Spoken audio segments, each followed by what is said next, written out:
सुनाएंगे एक दर्द भरी कहानी जो कि है दमू की बेटी धारणा की। दमू की बेटी धारणा, जिसे ससुराल वालों ने दहेज के नाम पर 5 लाख रुपए की मांग पूरी ना करने पर ससुराल वालों ने उसे मौत के घाट उतार दिया। आखिर क्या कसूर था इसमें धारणा का? सिर्फ उसने 5 लाख रुपए की मांग पूरी ना की, जिसके कारण उसके ससुराल वालों ने उसे मौत के घाट उतार दिया और एक जान ले ली। कितने सपने थे धारणा के। वो लॉयर बनना चाहती थी, उसके पिता का कहना है कि वो जज बनना चाहती थी, लेकिन एक जज का सपना देखने वाली बेटी का सपना पूरा ना हुआ, बल्कि उसे मौत के घाट उतार दिया गया।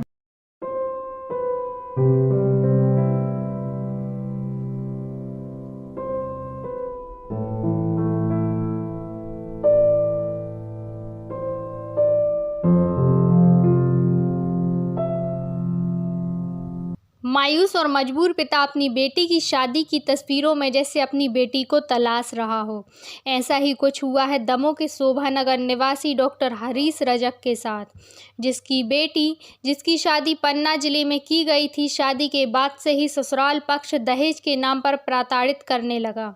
एक वक्त ऐसा आया कि दोनों पक्षों में विवाद की स्थिति बनी। मामला कोर्ट तक पहुंचा।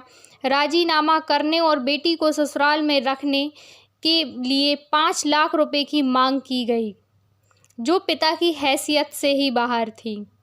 फ़ोन पर अपनी आप बीती बताते हुए पिता से कैसे कहती रही कि पापा दे दो ना 5 लाख रुपए, वरना ये लोग हमें नहीं रखेंगे। आखिर ऐसा क्या हुआ कि कल तक बेटी फ़ोन पर कॉल पर पैसों की मांग कर रही थी और अचानक उसकी आवाज़ ही खामोश हो गई। महान होती, जब बेटी नहीं होगी किसी के यहाँ तो बेटा कहाँ से ब्याह लोगे, बहू कहाँ से लाओगे? बेटी एक देवी का रूप है, बेटी देवी का रूप है। बेटा लाओगे तो बहू कहाँ से लाओगे? सारी बिटियां बलि कर जाएंगी तो कन्या दहेज में चली जाएंगी। ये हमारी बच्ची के साथ जो घटना घटी है, बच्ची के ससुराल वाले सभी लोग बहुत परेशान करते थे। शादी के बाद कई बार हमने कोशिश की, उनके हाथ पांव जोड़े, तो भैया अच्छे से रखो, है ना, आपकी बहू है, हमारी बेटी सो आपकी बेटी है। तो बहुत और रिश्तेदारों से भी उनको समझवाया है कि आप लोग अच्छे से बहू को रखो, आपकी बेटी के समान है। कितना वक्त हो गया शादी को? शादी को करीब 4-5 साल हो गए हैं। तो जो ऑडियो सामने आया है वो आपसे हुई थी बात? वो हमसे ही हुई थी। वो कब हुई थी बात? वो उसके कुछ दिन पहले हुई थी। उस समय क्या कह रही थी बेटी?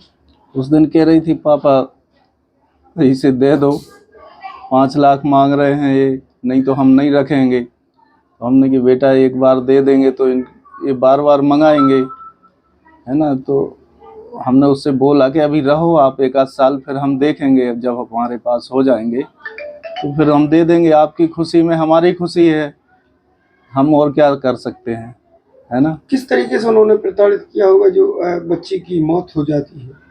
क्या जानकारी? बच्ची का एक दिन पहले मोबाइल छुड़ा लेते हैं, तो बच्ची को लगाते रहे फ़ोन, बच्ची ने नहीं उठाया। इसके बाद लगातार हम लोग फ़ोन लगा रहे थे कि बच्ची फ़ोन उठा ले, तो सास से बात हुई तो हमने सोचा कि अब शांति हो गई होगी, अब नहीं मार रहे पीट रहे होंगे। लेकिन उन्होंने रेगुलर हमारी बच्ची को प्रताड़ना दी, बहुत मारा पीटा सभी पूरे घर वालों ने। तो जब बच्ची के पास मोबाइल नहीं था तो किससे मदद मांगती, वो किससे गुहार लगाती या फ़ोन लगाती कि हमें पापा हम परेशान हैं, या मार रहे या पीट रहे। आखिर में हमारी बच्ची की जान चली गई। ये बात भी सामने आई है कि जब ये घटना हो रही थी उससे पहले वहाँ की पुलिस से भी उसने आग्रह किया था कि हमारी हेल्प करें। जी, ऐसा हमने सुना है कि पुलिस कोतवाली गई रही वहाँ, तो पुलिस ने रिपोर्ट नहीं लिखी, लड़के को बुला के घर भेजा दिया उसके साथ, ऐसा सुनने में आया था वहाँ। तो पुलिस ने भी कोई मदद नहीं की उस समय, अगर करती तो शायद हमारी बेटी बच जाती।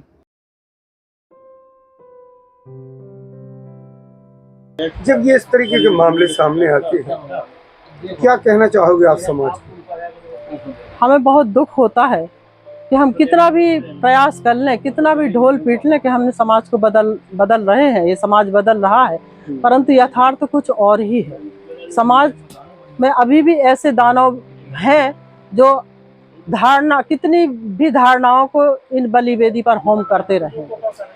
धारणा ने सोचा था कि हम इनके विचार बदल देंगे और हम एक सुखद परिवार के बहू बनकर रहेंगे, परंतु वो उन्हें नहीं बदल पाई, वो खुद ही बलि चढ़ गई दहेज की। एक अथाह दुख देके तो वो नहीं गई, लेकिन जो समाज की करतूतें थी वो पूरी जनता को बतला के गई है कि समाज को हम कहीं से न बदल पाए थे और शायद आप लोग बदल लें, क्योंकि वह अंतर्राष्ट्रीय मानवाधिकार सुरक्षा संगठन महिला प्रकोष्ठ की संयोजक भी थी।